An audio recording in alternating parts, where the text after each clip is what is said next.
ให้เพิ่นใส่วิตามินมีหยังแน่นะเกี่ยวกับบำรุงร่างกายลูกเจ้าเพราะมันเมื่อยแห้งแล้วมันอันนี้แหละ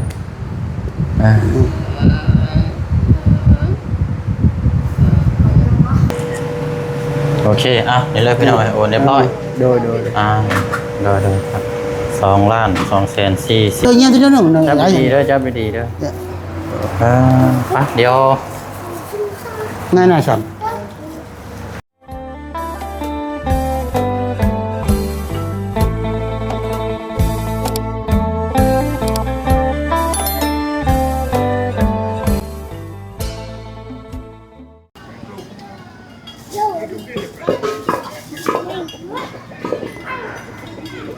บันไดแป้งแง่งอยู่นี่เนาะโอ้ยสมบัติคนบ่อยู่นี่แหละพี่น้องเนาะยังก็แล้วแต่พี่น้องไปตามการเวลาเฮือนเรานี่กำลังใหญ่อยู่แต่ว่ากะเก่าเนาะปากระจาดกับผู้พังตามที่เฮาเห็นนี่แหละพี่น้องเนาะเอาอะไรพี่น้องเนาะมาพบมาเจอกันอยู่หน้าบ้านเฮือนซ่านของทางน้องลูกเพิ่งเด้อพี่น้องเด้อเนาะก่อนจะเดินทางไปหาทางน้องเพิ่นเนาะแล้วก็พูดคุยเบิ่งน้ำกันอีกเนาะติดตามเบิ่งน้ำกันสุขภาพร่างกายของทางบักหลาเนาะแล้วก็เบิ่งค่าใช้จ่ายน้ำมื้อนี้กับพี่น้องเนาะเพราะว่าช่วงเที่ยงนี่ทางแพทย์เพิ่นโทรมาว่าอยากแจ้งยอดค่ารักษาปิ่นปัวเนาะบ่เช่นก็ได้ว่าช่วงตอนแรงกำลังสิเดินทางขึ้นไปอยู่ว่าซั่นเนาะหากแล้วเวียกทางอันบ้านบ่เช่นกับพี่น้องเนาะอันเฮ็ดลักหัวอ้อมหากก็แล้วแต่ว่ายังบ่100%พอฟ้ามาพี่ก่อนเดี๋ยวมันสิค่ำมืดนะพี่น้องเนาะได้แวะมาบอกทางน้าสาวเราก่อนพี่น้อยผู้ที่ว่าน้องลูกเราคนที่3อยู่น้ำผู้นี้แหละพี่น้องมาแจ้งบอกเขาเจ้าก่อนเพราะว่าทางครอบครัวเขาเจ้าจะได้นอนมื้อนึงหรือว่า2มื้อเนาะอันนี้ก็เดี๋ยวจังว่ากันแต่ว่าบ่ใช่สิมาบอกเราก่อนจังเดินทางนะพี่น้องเนาะกราบทักทายสบายดีและสวัสดีพ่อแม่พี่น้องเบิดสุขุสุคนนะพี่น้องเด้อเนาะพบเจอกันอีกคือเก่าคือเดิมพี่น้องเนาะถือว่าเป็นอีกเคสหนึ่งเนาะเคสนี้ก็ถือว่าโอ้หนักพี่น้อยถ้าว่าเว้าเรื่องเงินบ่มีนี่แม่นเฮามองเห็นแล้วก็แม่นพิการร่างกายและเพียงย่างบ่ไหลแล้วพี่น้อยทางน้องลูกเพิ่งเนาะหรือว่าน้องเพิ่งอะไรพี่น้อยเอาอะไรพี่น้องเฮาจะรักษาปิ่นปัวตัวนี้ก่อนเนาะคันสิเว้ากะถ้าต่อไปแล้วก็ขึ้นน้ำพี่น้ำน้องแล้วก็ทั้งผู้ใหญ่ใจบุญหลายท่านได้พี่น้องเด้อเนาะถ้าว่าอยากมองเห็นทางน้องเพิ่นอนาคตที่ดีอายุแค่6 ปี6 ขวบ1เนาะพี่น้องเนาะเอาอะไรพี่น้องเดี๋ยวมาบอกทางน้าสาวแล้วก่อนแล้วก็จังสิเดินทางเนาะตัดผ่ามาทางนี้ก่อนใช่ละบัดนี้โอ้ยเอาสบายดีลูกสบายดีแทนแม่ช่วยได้ลูกไปแล้วไปใช้นะไปกับพ่อเอาไว้ไปห้องโมคุณบ่โดยตามไปก่อนเราบ่ไปลูกมันลูกมันก็เจ็บลูกอันนี้ได้โดยเราเป็นยังนะเจ็บหัวก็ได้ไปหาหมอซัมบ่ไปแล้วไปหาหมอซัมบ่หรือว่าไปแบบไรไปหาหมอมีสปอร์ตนะแม่เจ้าก็ไปแล้วเนาะโดยโอเคเดี๋ยวยันพ่อกันนี่พุ่นแล้วอันว่าใช้น้องของทางน้องเพิ่งได้ดูนอนบ่เอาว่าเป็นยังอันน้าบ่าวมาแจ้งบอกก่อนบ่เชียงมาบอกก่อนเพราะว่ามื้อนี้ทางพ่อกับแม่แล้วก็อ้ายจะได้นอนอยู่พุ่นนะยันว่าเราถามหาฝากบอกเราเนี่ยลูกเด้อเอาลูกอันนี้อันนมเอามาฝากเด้อโดยขอบใจเด้อดูอันนั้นเอาไปบอกเรานำเลยเด้อเนาะพี่น้องเอ้ยชื่อนี่ได้ก่อเจ้านะน้องแซวโดยเป็นพี่น้องกันแล้วกับน้องเพิ่งเนาะโดยโดยเอาละเดี๋ยวนะว่าวสีผ้าไปยันมันค่ำมืดเด้อลูกเด้อฝากบอกทางงานน้องเรานำเลยเด้อไปอะไรเอาสบายดีกูล่ะสบายดีอะไรเนาะทางแม่น่ะขึ้นไปเซโปนแล้วเนาะโดยล่ะขอบใจลูกเอาอะไรเนาะทางน้าสาวแล้วก็ว่าขึ้นไปเซโปนพาญาติพี่น้องเนาะทางเพื่อนของทางน้องที่บ่เชียงชื่อที่พุ่นซอยนี่นะพี่น้องก็เบิ่งน้ำกัน เนาะว่าสิพบเจอหรือว่าบางเทื่อเพิ่นอาจจะไปห้องหมอเซโปนแต่ว่าเฮาว่าอยู่ห้องหมอลาวเวียดนะพี่น้องไปเนาะพี่น้องเนาะเดี๋ยวพบเจอกันอยู่ห้องหมอเลยพี่น้องเด้อเนาะพูดคุยแล้วก็ติดตามเบิ่งน้ำกันอีกเนาะก็ขอบขอบใจขอบคุณพี่น้องเฮาหลายๆเนาะที่ติดตามแล้วก็เป็นกำลังใจเบิ่งผลงานเนาะแล้วก็ส่งแรงกำลังใจให้ทั้งบักหลายเพิ่นเนาะพี่น้องเนาะอย่างไรก็ถือว่าเป็นอีกเคสหนึ่งเอาบุญน้ำกันเลยพี่น้องเด้อเนาะฝากกดไลค์กดแชร์แล้วก็เป็นกำลังใจเนาะพี่น้องเนาะแล้วพี่น้องให้ผม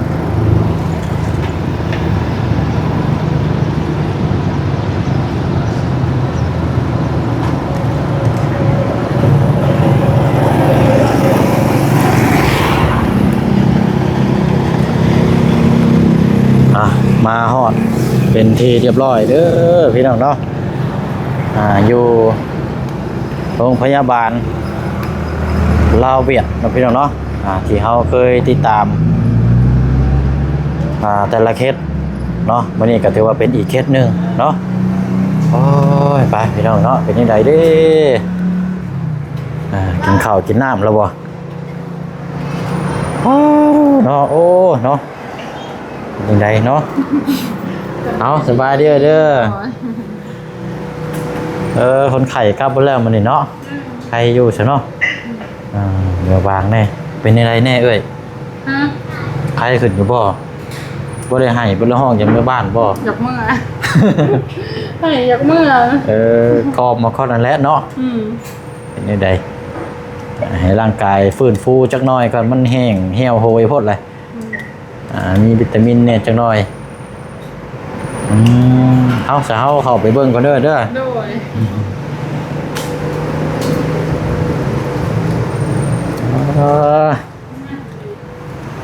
เอาบาทนี้เดือดโต๊ะเดียวบาทนี้เนาะเอาอยู่ดีมีแห้งสบายดีไอ้เอาเป็นอะไรลูกยกแขนได้อยู่บ่เพิ่นว่ามือเฮือนก็ได้ฮะมาช่วงแบบนี้นะช่วงเดี๋ยวแป๊บนึงมาพี่ก็ได้จะเอามาพี่ก่อนใส่เก้าอี้อยู่ใช่มานั่งพี่ก่อนก็ได้มานั่งเรียกกันเพราะเจ้าแล้วมานั่งพี่แย่งกันโอเคเอานั่งรถอะไรผมเป็นยังหรอกเนาะโดยเอาเป็นยังไงก่อนเพิ่นว่านี่วางยาให้ก็ได้แต่ว่าถ้าว่าน้องยังคาปีใหม่ปีหมอกเลยนะระยะนี้ยังไปบ่ได้คันว่าไปได้แต่ว่ามีแต่เพิ่นว่าก็เข้าตัวนี้แหละนะแม่เขาเข้าใจอยู่ตัวนี้เนี่ยเพิ่นอธิบายเขาฟังแล้วแต่ว่าคือเอาง่ายๆจะคือเขาอยากให้ลูกเจ้านอนอยู่นี่เนี่ยเพื่อให้เพิ่นใส่วิตามินมีอย่างแน่นะเกี่ยวกับบำรุงร่างกายลูกเจ้าเพราะมันเมื่อยแห้งแล้วมันอันนี้แหละ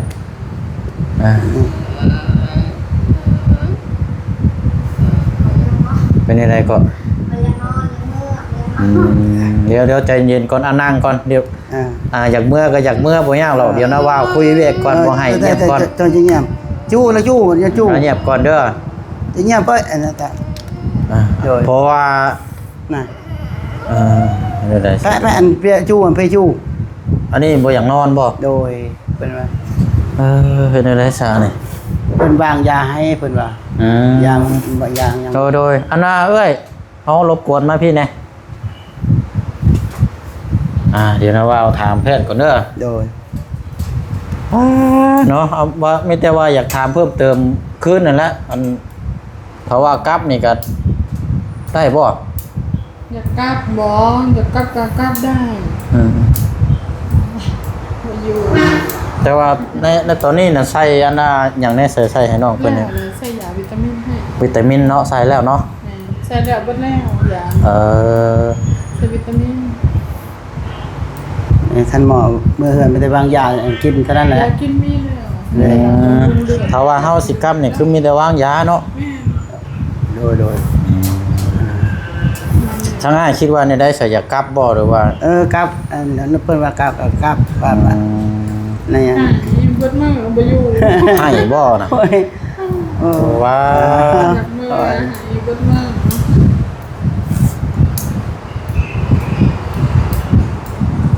ใส่น้ำเกลือยาวิตามินอย่างเรียบร้อยไปแล้วเนาะ ใส่แนว เพราะว่าคือถ้านอนมื้อนี้ก็นอนถ้าติดตามอาการซื่อๆเนาะคือบ่ได้ใช้หยังเนาะ โดยไม่ได้นอนซื่อๆนะตอนนั้น คันสิว่าก็วางยาให้เฮามากินอยู่บ้านแล้วก็กินเป็นปัวอยู่บ้านซะเนาะ โดย มีแต่คือเพิ่นเว้าหั่นแหละมีแต่ว่า ตัวเดียวหั่นแหละเนาะ แม่ตัวสำคัญ ตัวสำคัญเรื่องหูเข่าตัวนี้เนาะ คือเพิ่นได้บอกไปมื้อเช้านี้ โด เพิ่น ย ได้อธิบายให้มื้อเช้านี้สำคัญก็คือตัวนั้นแต่ว่าคือเพิ่นอยากให้นอนอยู่นี่ก็มีแต่ว่าใช้ยาบำรุงเพิ่นนั่นแหละ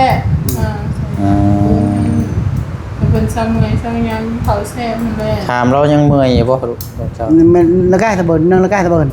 นึงฮะ แข่งหัว ละก้ายตะเบินนึงเอาแล้ว บ่เมื่อย ใครๆเนี่ย ใครอยู่มันบ่ อยู่แล้ว ถ้าว่ายังเมื่อยก็อยากใช้ยาบำรุงอีกเนาะฟื้นร่างกายใน ช่าง น้อย นั้นเตาๆใหม่ให้เยอะได้แล้วได้ใครๆเนี่ย ไม่ได้ซะอันนี้เฮาก็มันสิว่าให้นอน แต่ว่ามันก็ขึ้นอยู่กับทั้งพ่อกับแม่แล้วก็ทั้งอีกนั่นเนาะ โดย เป็นอะไร เป็นยังดอกนี่ก็เพิ่นว่าได้เลย อืม เมื่อบ่ โดย ตอนที่แรกเฮาว่าอยากให้นอนอยู่นี่จักคืนนึงเนี่ยมื้อเฮาสิมารับเอานะอยากให้ใส่บำรุงหยังจักอันนี้ซะ เพิ่นใส่แล้วเลยเพิ่นใส่เช้านี้เฮาใส่ให้แล้ว อืม ใส่ก็ใส่เพิ่นใส่ตัวเดียวใส่ตอนเช้า โดย ใส่มื้อละเทื่อใส่มื้อละเทื่อ อ๋อมื้อถ้าว่ามื้อก็ต้องใช้อีกเนาะอ๋อถ้าว่ามื้อแลงนี่นอนซื่อๆเนาะ โดย อืมไม่ได้กินยาบำรุงเอาแต่ได้ซะเนาะ โดย ขาดสารอาหาร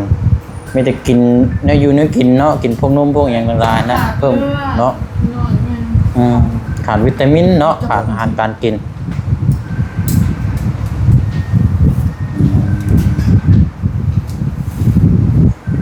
จับละยาจับเอานะเจ้าไหน เนาะกันว่ากลับก็มีแต่ว่าเป็นได้จะบางจัดยาเนาะ โดย จัดยาแล้วก็มันเมื่อกินยาอยู่วาดเป็นปัว โดย แล้วก็มีแต่ติดตามเรื่องตัวนี้ ตัวคอเข่าตัวนี้แหละ โดยเพราะว่าร่างกายสุขภาพเรานี่คือดีเบ่เลย โดย ไม่แต่เกี่ยวกับกระดูกแตกตัวนี้ โดย เป็นเอาไว้ ฮะบอกแหละนายแกะน้ำบอกน้ำมันขนาดนึงน่าจู่มาน้ำบอก เพราะว่าทั้งบ่บุญก็เดี๋ยวตามมาพี่น้อยเนาะมาเบิ่งนํกันเฮ็ดได้ซะคันว่าครับก็บ่ยากหรอกมีแต่ว่าเมื่อกินยาอยู่บ้านเนาะยาบินโกอยู่บ้านนั่นละซื้อเนี่ยอยู่เนาะกินบำรุงร่างกายเนาะก็ดีคือกันนั่นแหละเมื่อยบ่ลูก สินวนตัวใกล้นึงใกล้ตะเบิน ฮะ ฮะตะเบินนึงบ่ได้เมื่อยแล้วเช้าเมื่อย จะว่ากินข้าวนี่จะกินได้หลายอยู่บ่จ้าหลายอยู่บ่ ไม่จ้าโดยเนาะแต่ชูเนาะเมื่อกินข้าวจะกินข้าวปุ้นมันยังวะปุ้นมันยังกิน อย่างนั้นก็กินแล้วเดี๋ยวซื้อให้หรอกแต่ว่าอันพวกคันสิว่ากันเด็กน้อยก็ดังอยากเนาะ เนาะโดย บ่อยากดอกคันว่าแล้วคันเฮาเนี่ยอยู่ในกินให้เราเนาะ โดย อยากกินอยู่มีแบบนึง อ๋อโดย กินของคุณน้อยเด้อมีอาเจนนี่มีแต่ยาบำรุงเด้อ โดย ยาบำรุงเลือดหั่นเด้อบำรุงเลือดเพิ่นหั่นเลือดเพิ่นจางน้ำว่าขาดเลือดน้ำเด้อเพิ่นบำรุงเลือด โดย นี่อยากกินนี่ กระชม เดี๋ยวตัวนี้เป็นนมเด้อ โดย อันนี้เป็นนมให้กินได้บ่กินข้าวแล้วกินนมใส่เด้อ กินนมตัวนี้เนาะ โดยเอาช่างไป บ่กินข้าวให้กินนมเด้ออันนี้นะ อ่า ยานี่ตัวนี้น่ะดูดที่รอดก็เป็นกินง่ายอยู่คุณน้อย ดูมวยเลยเก กินง่ายอยู่กินยาน่ะเอาให้กินเช้านี่ยังกินง่ายอยู่ บ่ได้แค่ยาเนาะ ดูดกินโหลดเด้อนี่แกะตัวนี้แกะอยู่นี่บิดในกัดอยู่นี่แล้วให้ไปดูดกินเลย ให้ทางเลยแล้วผู้อยู่นำมาแล้วน่ะบอกลูก มันเจอสามกินไหนครับ กินมื้อละเท่าใดก็ มือ เช้าแรงเนาะ เด้อ อ๋อมี โดย เจ้าอ่านหนังสือออกอยู่บ่ บวก เศร้าหลอดนึงนี่เศร้าหลอดนึงเร่งหลอดนึง ยังละรอดเนาะ มือ2 หลอดว่าซะ เมื่อ หอดขาตัวแรงหอด2 หลอดเช้าหลอดนึง ตะแหลงหลอดนึงว่าจ้ะ ตามเข้าหมายมันมีตัวนึงมันมีต่างไหน มันมีทางแล้วมันบ่ได้คือกันแน่เอ้ย ตัวนี้กินแต่2 เม็ดกินแต่2 หลอดนี่ตอนเช้าตอนแรกเราบ่ได้กิน โดย กินรอบเดียว เบิ่งตามเขาเขียนนี่เจ้าอ่านหนังสือเป็นบ่ อันนี้มีแต่ตอนเช้า2หลอดเท่านั้น ตอนเช้า2 หลอดเท่านั้น ตัวนี้ก็คือกันนี่อันนี้เที่ยงเนาะอันนี้เที่ยง2 ต คือ อน กัน เที่ยงเด้อตัวนี้เด้อ2 หลอด 11โมง 11 โมงน่ะให้กิน2 หลอดนี่กินข้าวหรือกินเด้อ โดย ตัวนี้เช้า1แรงนึง โดย เช้า1 หลอดแรง1 หลอดจื้อบ่ อันนี้คือกันติ เช้า1แรงนึงนี่ โดย เช้า1แรงนึงนี่ตัวนี้กินแต่ตอนเช้านี่สีแดงนี่ ต้นเที่ยงตัวใดต้นเที่ยง ตอนเที่ยงตัวนี้ โดย น่ะตัวนี้นะตัวนี้จักหน่อยเมื่อกินข้าวเลยกินตัวนี้เด้อ โดย กินน้ำละอันนี่นะ โดย นี่เจ้านายกินข้าวแล้วกินตัวนี้เลย สรุปแล้วนี่บ่ได้นอนพี่น้องสิพาเมื่อบ้านแล้วกินยาตัวนี้บำรุงเอา โดย แล้วก็กินข้าวได้หลาย ต้นส้มเนี่ยเพื่อกินน้ำใส่น้ำเนาะ ให้เป็นกินตังเลย ม กินเลยเด้อวิตามินตัวนี้กินยาวิตามิน ต้นส้ม เศร้าเป็นนึ่งแรงเป็นนึ่งให้กินน้ำหลายๆเด้อกินใช่กินบ่ หัวดาวช่วยเริ่มมือหัวครับ เศร้าให้กินเห็นเบิ้ลตัวแรงผสมไม้ หัวเจาะตาให้อันยมวิตามินอันยเร่ง กินบ่ เก่า อยาก เยอะ เงินน่ะเด้อ ก็ไม่ยอจูมันเยอะแบบ เศร้าไปจู้ได้ โอเคบ่ จูเลยห่วยนะ โอเค มาเฉยเลย เนาะ ก็สิเหมือนกับมันก็ได้ใส่เลือดแล้วเวลาของขาดเลือด เนาะให้เพิ่นกินบำรุงเอาเนาะแล้วก็ มันได้หอม อยู่ เล ได้ ย กิน โป ตาพยาเนี่ย โดย ฮะ ฮะ ก็มีแต่ว่า เอาออกบ่ ออกอยู่จังได๋เพิ่นเอาออกไม่มีแต่ว่าบ่ได้มีหยังเนาะแพทย์เนาะ แม่นแหละอันเพิ่นว่ายังบ่ทันเราไปผ่าบ่ ยังเอ้ยตอนนี้เฮายังเว้าเรื่องงบคันว่ามีงบจังได๋เฮาสิติดต่ออีกเทื่อนึง โอเค เพราะว่ามันข้างหลายนะเว้าเรื่องงบเนาะมันเว้าเรื่องเงินมันยากอยู่แต่ว่าบุญน้องเพิ่นมีก็แม่นได้ไปพี่น้องอันนี้ก็เดี๋ยวเรื่องไปหรือจังได๋เฮาสิติดต่ออีกเทื่อนึง trong này có thuốc giảm Của đau ông- rồi, có thuốc bổ có lương ngốc canxi thì đâu rồi? nhưng mà cố gắng làm sao mà giúp nó cho nó đi mổ sớm thôi con ạ เพราะว่า tại เพิ่ vì น để cái chân nó แม่ sau ได้ này ก็เพิ่นก็อยากให้ไปผ่าตัดให้มันไวนั่นแหละเด้อเด้อให้เพิ่นย่างได้ ไว้เท่าไหร่ยังดีแล้วเนาะ แม่อยากให้เพิ่นย่างได้ ลูกพระเวียดมันไวเมื่อไวเขาตัดอยู่ลาวเขามันยากนิดนึงนะมันก็แบบเวียดมันเขาเคยเห็ดมันไวไปเคยผ่าตัดตัวนี้นะไปเวียดไว มันเว้าเรื่องเงินนั่นแหละอ้าย โดย เดี๋ยวจังจังว่ากันตัวนี้นี่ สิซอยอีกนะเพิ่นสิซอยเพราะว่าเพิ่นจะประสานงานทั้งนั้นเพิ่นซอยเพราะว่าเพิ่นนะ เอาเลย แต่เนาะเอาโอเคสำหรับมื้อนี้ ตา ครับ ไม่ยังกูตาตาเจ้ากี้ ป้าสามีแต่ว่า ตา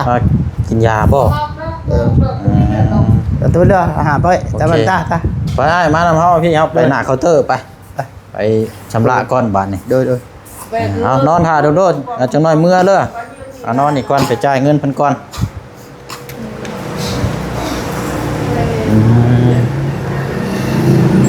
ยาก็มีแต่ยาเป็นน้ำมีดอกใครบ่ได้เป็นเม็ดเนาะเอาเดี๋ยวจ่ายก่อนเอาจับมานี่เฮาเนี่ย ตอนนี้บ่ตอนนี้เนาะ เพิ่นทำค่ากวดของคุณน้อยเพิ่นทำค่ากวดแล้วก็ค่ายามัน2,204,000เด้อ รวมไปเลยเนาะ โดยรวมทั้งเบิดเนาะบิด 2,240,000 กีบ โดย 4,000เนาะโอ้ย2ล้านเอา2ล้าน2แสนจะเป็นหยัง อันนี้เอกสารน่ะที่เนาะ แม่นล่ะ โอเคอ่ะเดี๋ยวโอนให้เพิ่นก่อนเดี๋ยวเฮาสิได้เดี๋ยวย่างไปซื้อกับข้าวในตลาดแล้วก็จังพากัน โดย เนาะ โดย เพราะว่าเมื่อแล้วบ่มีข้าวกินกับข้าวนี่ยุ่งอีกเด้เนาะ เฮ้ย มื้อนี้กินให้อิ่มท้องก่อนมื้อนี้เดือนจังหาใหม่ โดย โอเคอ่ะ220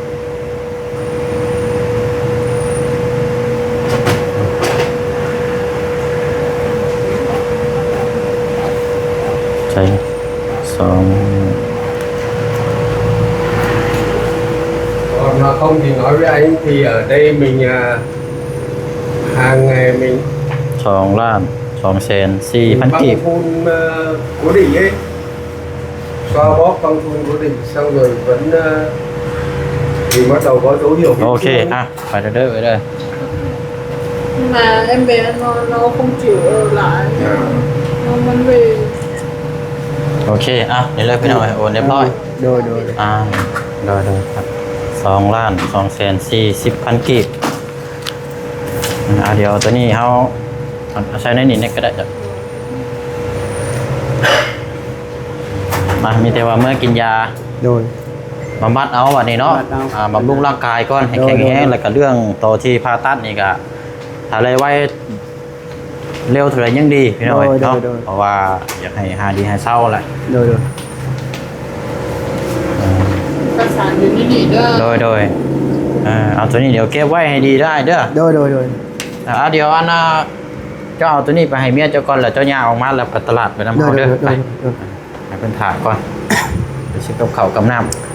này cho tạ pít này đạo tập ไปพี่น้องเนาะตลาดน่ากินเหนียวหลายสิ่งหลายอย่างเลือกเอาเลยไปมาเร็วๆ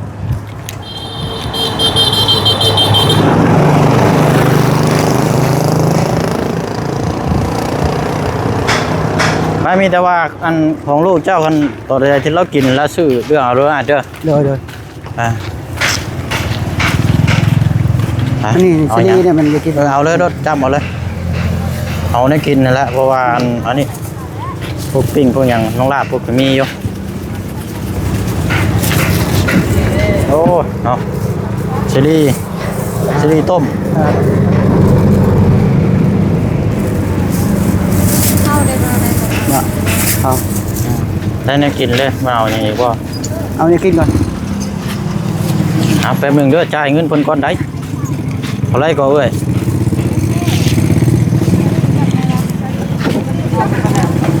ต้องหาเนาะโอ้ยมีเงินจ่ายป่ะเนาะอ๋อโดยอ่ะแม่ค้า ลาบเนี่ย งัวปลา มันไปทางไหนล่ะ ลูกบ้านเราค่ะ ให้ลูกอันเด้อเอาสอง เอาซาว ชามอ่ะชามอันชามหน่วย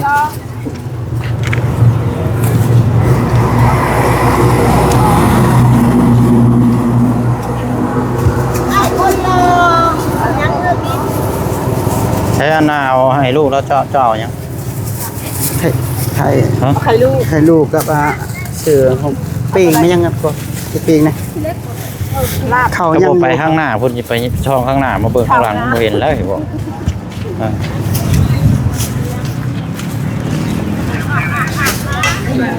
อืม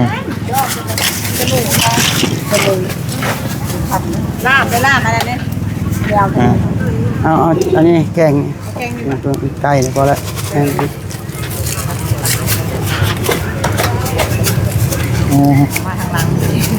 ใช้เอายังอ่ะนะถ้างั้นหมอเพิ่นบ่ได้ให้คาร่ำหยังบ่ บอกมียัง กินไรเนาะ อะไรกินได้เป็น เข่าได้ได้เลย เขา เอาเต้าบ่ เขายังอยู่เขา เขามีอยู่บ่ นี่กินเจ็บ โอเคครับเดี๋ยวจะกลับก็ได้ เพราะว่าเขาดัง พอแล้ว ใช้เอายังไง เขาดังเพราะว่า เอา ลาบ ลาบน้ำหน่อย เอาลาบนี้ นะ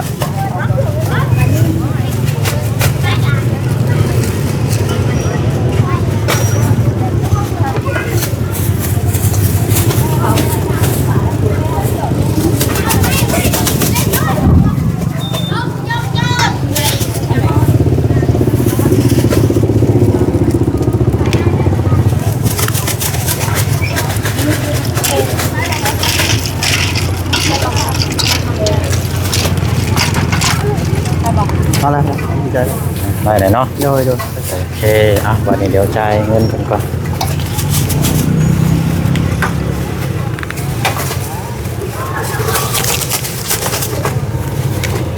จะได้มีแต่มาเมื่อแล้วก็ เมื่อกินยาบำรุงเอาแล้วเนาะ เด้อ เอาเท่าไรก็แม่ ก็4 6 8ที่8 10 70 80อ่ะ ใจเด้อ ก็เลยสาวเนาะ เด้อ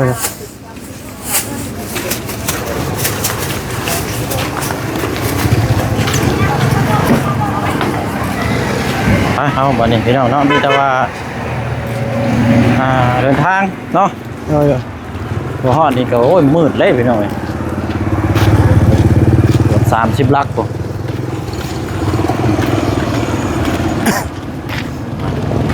โอเคเดี๋ยวกับเขาเครื่องไว้นี่แหละเนาะ เด้อครับ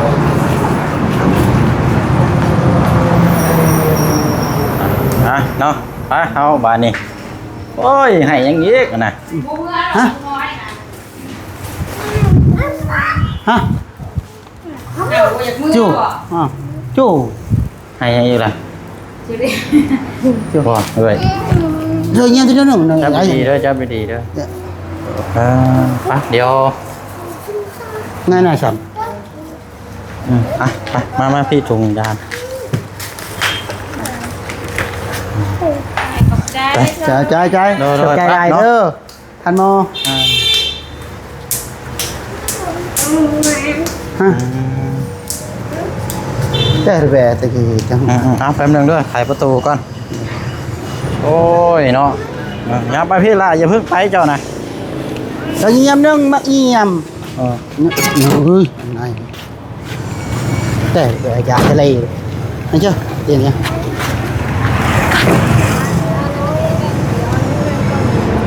chưa ไป sao đã thế à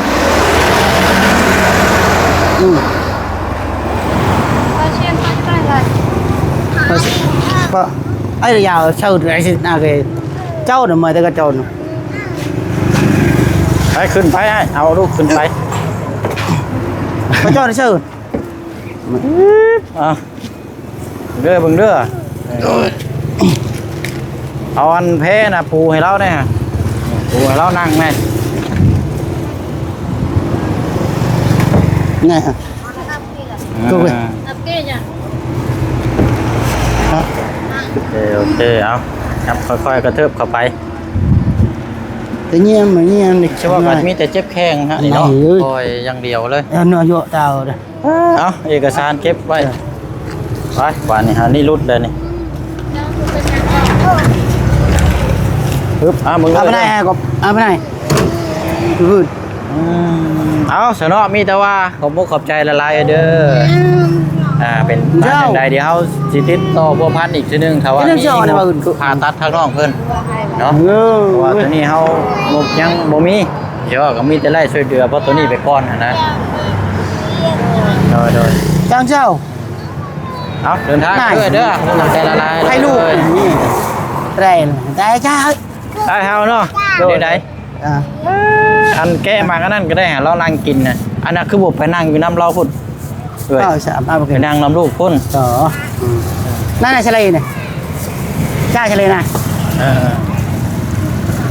โดย à đâu vườn mày เอานั่งดีๆเด้อ rồi rồi โอเคไปวันนี้เนาะขับรถแล้วบัดนี้เนาะพี่น้องเนาะมีแต่ว่าคลิปนี้ก็มันเวลาย้อนว่ายืนยาวนานเนาะพี่น้องเนาะเดี๋ยวบ่เชียงก็สิได้ขอจบคลิปล่ำลาก่อนเด้อพี่น้องเด้อเนาะเดี๋ยวมาต่อกันอยู่ช่องของทางพอน้องเปียวเนาะอยู่บ้านเดินซานหลังจากฮอดเนาะพี่น้องเนาะเอาคลิปนี้ลาก่อนเนาะบ๊ายบายเด้อพี่น้องเด้อ